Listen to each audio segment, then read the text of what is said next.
Hey, I'm Gareth from Park Cameras, and today we're taking a more in-depth look at the brand new Fujifilm X-T3.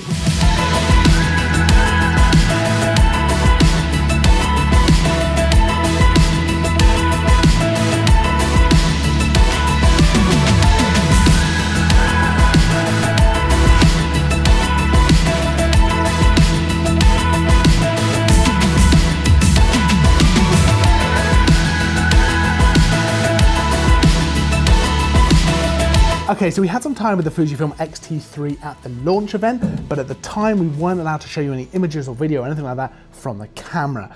But now we've got it in our hands, we're able to take it out in the wild, we're able to actually use it properly for a long period of time as well. So we thought we'd bring you a more in-depth look at the camera. Now, we posted our first impressions, our first look at the camera earlier on after the launch event, and that was a good techie spec look at the camera, so we posted a lot of spec in there. We've also got a video highlighting the key differences between the X-T3 and the X-T2 and the main upgrades, which you can watch by clicking the link somewhere up here, but I'll pop both of those videos down in the description as well, so you can watch either of those. So we thought for this video, we'd take a more in-depth look at the camera and the images and the videos that it's able to produce. So the first thing I wanted to talk about is the look of the camera. The X-T3 looks pretty similar to the older models. This is the silver model, but when I took it out of the box, I immediately thought, my very first impression was, wow, what a good looking camera. Like it is just a very, very nice looking piece of kit.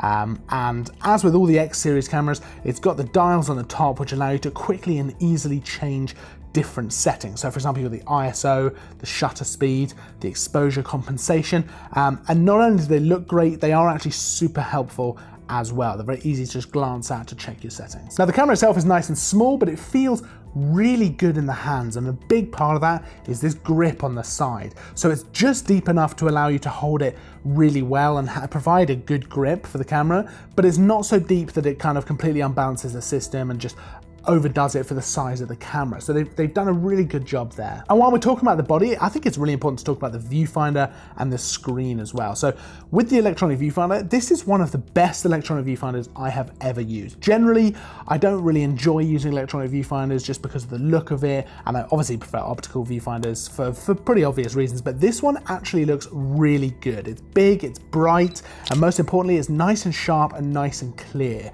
Actually looks pretty similar to an optical viewfinder. It runs at 100 frames a second as well, so it's nice and smooth. I haven't had any issues with lag or anything like that, and actually I've really enjoyed using it. Similarly, the LCD screen on the back actually looks really good. Again, it's nice and bright. It's a touch screen as well on the X-T3, which is a massive help. It means you can touch to focus, touch to operate, touch to shoot if you want to as well, but that makes a big difference over not having a touch screen. You've also got the little joystick on the right of the screen there as well, so if you prefer to control things that way, you absolutely can. It's also worth noting that the LCD screen flips out, so you can face it up and face it down. So if you're shooting at an awkward angle like that, shooting over a crowd, you can have it facing down to you. It also shoots out to the side like that, so if you want to shoot vertically and still be able to see it like that, you absolutely can. Another thing that's just worth mentioning on this camera is the menus. So usually I wouldn't go that in depth with the menus, but if you're not a Fujifilm shooter, I think you'll super appreciate the menus on this camera. If this is the first Fujifilm camera you've used, it's very, very straightforward and easy to get things set up exactly as you want. It all seems very intuitive. It's very user-friendly. I have no issues at all going straight in, brand new camera, and just setting it up exactly how I want to shoot and being able to just go within probably about 5 minutes of taking it out of the box, which is a really nice thing to have because sometimes with new cameras, it can take a little while to go through all the fiddly menus. So that's a big plus as well. Now onto some of the cool stuff. So the X-T3 has got a 26 megapixel sensor and the image quality was really nice. I was really happy with the photos that were coming out of this. So for the most part, I was using this lens, the 18 to 55. This is the lens that comes in the kit with the camera. So I thought that'd be a good one to use. And it is really, really nice. I was able to get some great depth of field. The colors look great as you'd expect from a Fujifilm. Everything is really nice and sharp. And something I was super impressed with was the low light performance. So I shot in a few different places, one of which was once the sun had gone down and the light was beginning to fade. But I was really impressed by how much I was able to crank up the ISO without the camera kind of introducing loads of noise and struggling with the low light. It seemed to do really well. I was super impressed by how much extra time, I guess, I was able to get out of the shoot because it was able to handle that lower light. That was really impressive and made a big difference to workflow and just the stuff I was able to get as well. Now, when it comes to autofocus, Fujifilm have made a big upgrade from the X-T2. So in the X-T3, it's got 425 autofocus points and with an incredible 100% coverage, which is amazing. And I've got to say, the autofocus in this is really good. It's super quick, snaps on, it's got face detection, it's got eye detection, and you can adjust the priorities very easily. Actually, the menus for that are really easy, so you can tell the camera exactly what you want it to do, and it does that. It just snaps on, really straightforward.